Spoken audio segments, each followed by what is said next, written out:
결혼 5년차 주부입니다. 아이는 아직 없어요. 계속 시도하고는 있는데 번번이 실패를 하고 있네요. 따님이 유전적인 게 아니고 환경적인 요인이 더 크다고 들었는데 저도 이렇게 몇 번 실패하고 나니 괜히 친정어머니가 시댁 쪽에 눈치도 보고 하셨어요. 저는 늦둥이 외동딸로 태어났어요. 말씀드린 대로 어머니도 따님이셨어서 그 당시의 이야기를 몇 번 들어보면 애 못 갖는다고 시댁에서 엄청 애물단지 취급을 받으셨다고 해요. 애도 못 낳는 며느리 꼴도 보기 싫고 할머니는 우리 아들 앞길 망치지 말라고 이혼까지 요구하셨다고 하네요. 새벽에 연탄불에 물 부어서 일부러 불 꺼트려 놓고 애도 못 낳는 게 연탄 관리도 못한다고 부직갱이로 엄마를 때리기도 했대요. 아버지는 그날 일로 시댁하고 영까지 끊으셨다고 해요. 그렇게 두 사람이서 아무것도 없이 서울로 올라오셔서 반지하방 전전하며 안 해본 일 없이 사셨다고 합니다. 그리고 뒤늦게 제가 태어나게 된 거고요.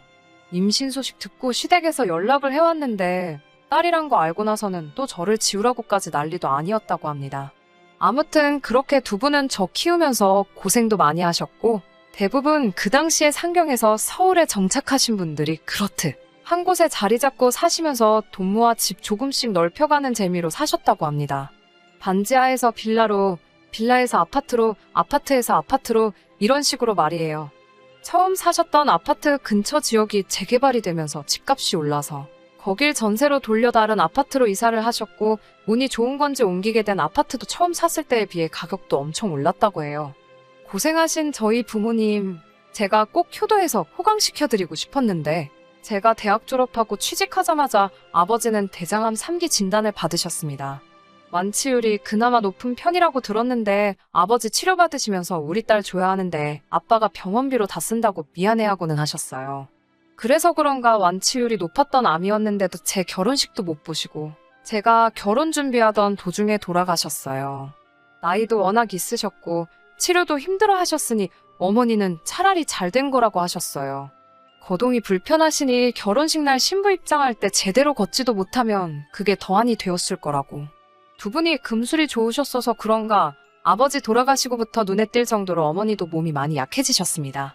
그렇게 시름시름 앓으시다가 작년 추석 연휴가 시작되기 전에 친정어머니가 돌아가셨어요. 그래도 얼마나 다행인가요? 코로나로 돌아가셨다면 화장 후에야 장례식을 치러야 한다는 기사를 봤는데 마지막에 얼굴 보고 보내드릴 수 있던 게 말이지요.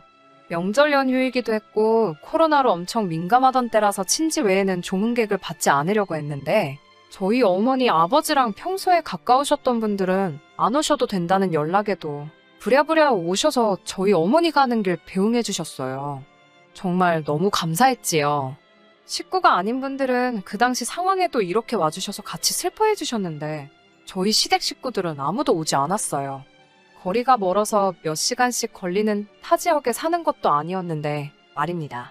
저희 아버지 살아계실 때 항암제 투석 받으시면서도 그 당시에는 결혼한 사이도 아니었는데 사돈 되실 분 마지막 가는 길 배웅해드리는 게 도리지 아니겠냐며 예비 시아버지 발인날까지도 참석하셨었는데 시어머니는 얼굴 한번 비추지 않으시고 제 계좌로 10만 원 보내놓으셨더라고요.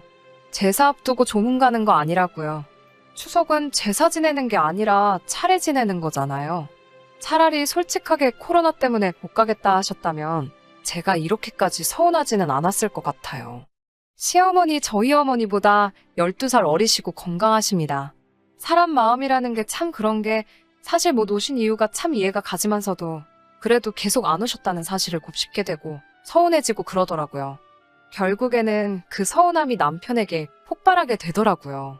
화풀이한 거나 다름이 없지만 그대로 담아뒀다가는 제가 화병이 날 것 같아서 참을 수가 없었어요.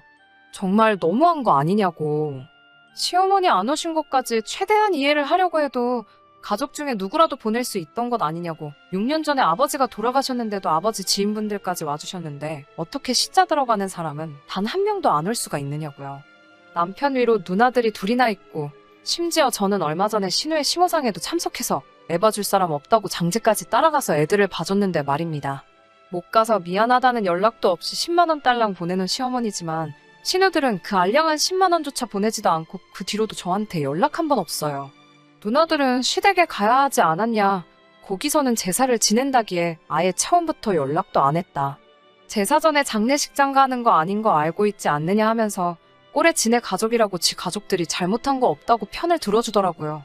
반대로 돌아가신 게 장모님이 아니라 우리 엄마였으면 너는 그 상황에서 장모님한테 장례식장에 가라고 할 거냐, 시엄마 연세에 이 시국에 장례식장 가는 거 무리인 거 알지 않느냐고, 무슨 줄초상 낼 일 있냐고 화를 내더라고요. 그러고서는 오히려 시어머니가 저한테 화가 나셨다는 어이없는 소리를 하더군요. 추석 때 못 찾아뵈서 죄송하다, 장례식은 잘 끝냈다, 연락 한 통 없었다고 저야말로 기본이 안 되어 있는 것 아니냐고 하면서 말입니다. 그 말에 정말 오만정남이가 다 떨어지더라고요. 너 같으면 내 상황에 먼저 연락을 드렸을 수 있었겠냐라고 따지니 그렇게 속이 좁아 터져가지고 사람 어디 쓰겠냐고, 자기가 상주 역할 안 했냐, 그거 해줬으면 됐지 우리 가족들까지 이 시국에 우르르 몰려와서 같이 슬퍼해준다고 뭐가 달라지냐. 돌아가신 장모님도 이 시국에 시댁 식구들까지 몰려온 거 보면 가는 길 편치 않았을 거다 하면서 더 말하기도 싫다고 방으로 들어가 버렸어요. 저도 제가 시댁 식구들한테 서운했던 마음 남편에게 풀려고 한 거 잘한 일 아닌 거 압니다. 단지 제가 남편에게 많은 거 바란 것도 아니고 그냥 저 다독여주면서 미안하다 가족들을 대신해서 내가 사과하겠다 한마디만 해줬으면 저한테도 많은 위로가 되었을 텐데 끝까지 미안하단 말 한마디 없이 오히려 제가 잘못했다고 쏘아붙이고 있으니 정말 많은 생각이 드네요. 여태까지 연애 3년에 결혼 5년, 8년 동안 함께한 사람이 이 정도밖에 안 되는 사람이었나 생각도 들고, 시모가 평소에도 아들, 딸 사위가 잘해줘서 살맛이 난다고 말할 때마다 며느리는 쏙 빼놓고 말할 때도 왜 며느리는 빼놓냐고 제 편을 들어주던 모습은 온데간데 없고 지들 가족만 챙기고 있는 모습을 보니 후회가 막심하네요. 아무리 속으로 참고 또 참아보려고 했지만 더 이상 견딜 수가 없네요.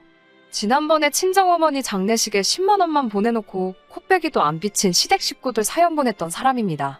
이렇게 오랜만에 후기를 보내드려요. 안 그래도 많은 생각을 하고 이혼까지도 할까 말까 고민을 하고 있었는데 시댁 쪽에서 알아서 먼저 이혼해달라고 쐐기를 박아주네요.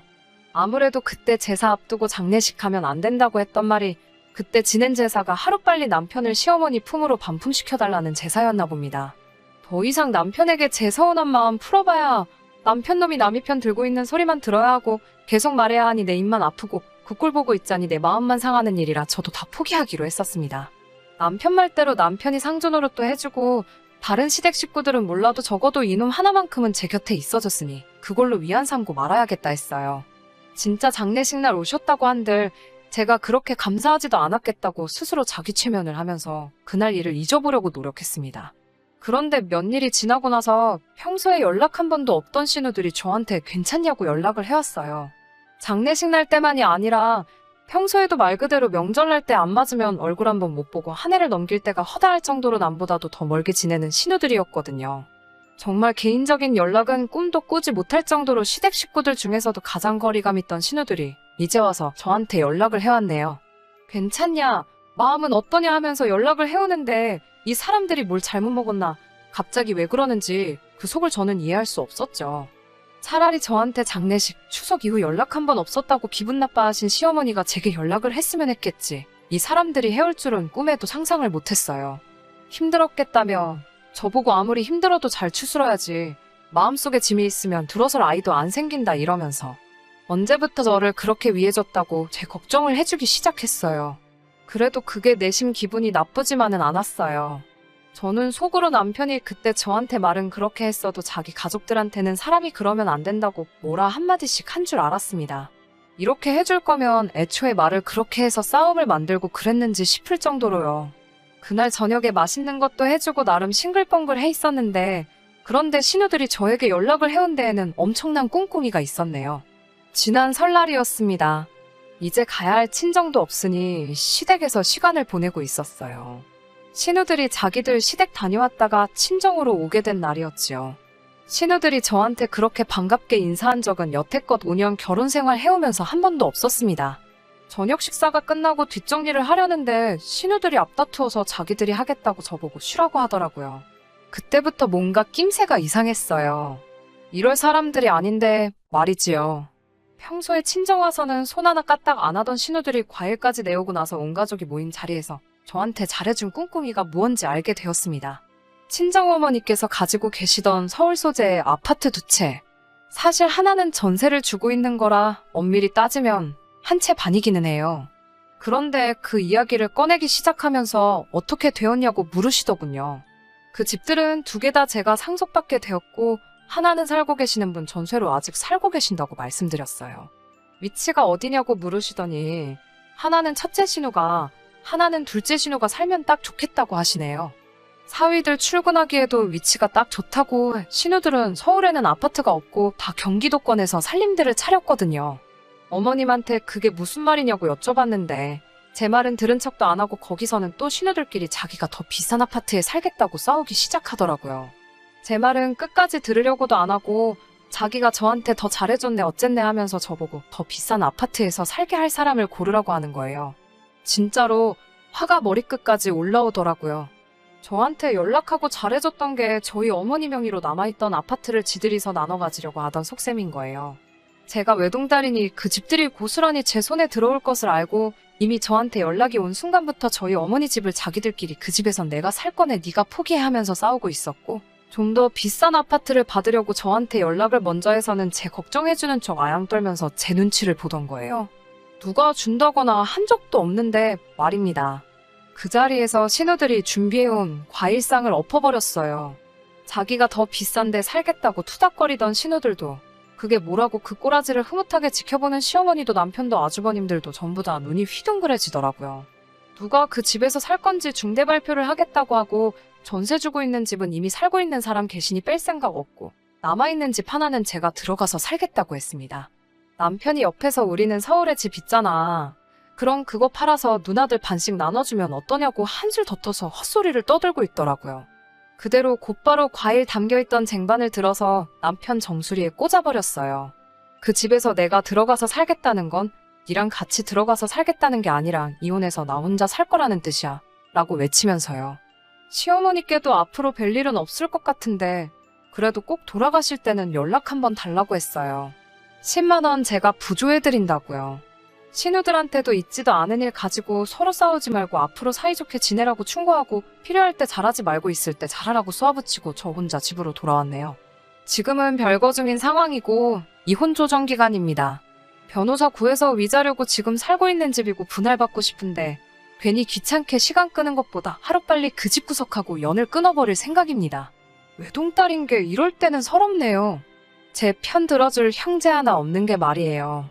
그래도 남이 편 들어주는 남편 데리고 사는 것보다 평생 혼자 사는 게 편할 것 같습니다. 그러면 제 사연은 여기서 마치도록 하겠습니다. 속이라도 시원하게 여러분들이 제 전 시댁 식구 욕이나 조금 해주세요. 감사합니다. 끝까지 들어주셔서 감사합니다. 오늘의 사연은 여기까지입니다. 구독과 좋아요, 알람 설정 부탁드리고 더 좋은 사연으로 다시 찾아뵙겠습니다. 감사합니다.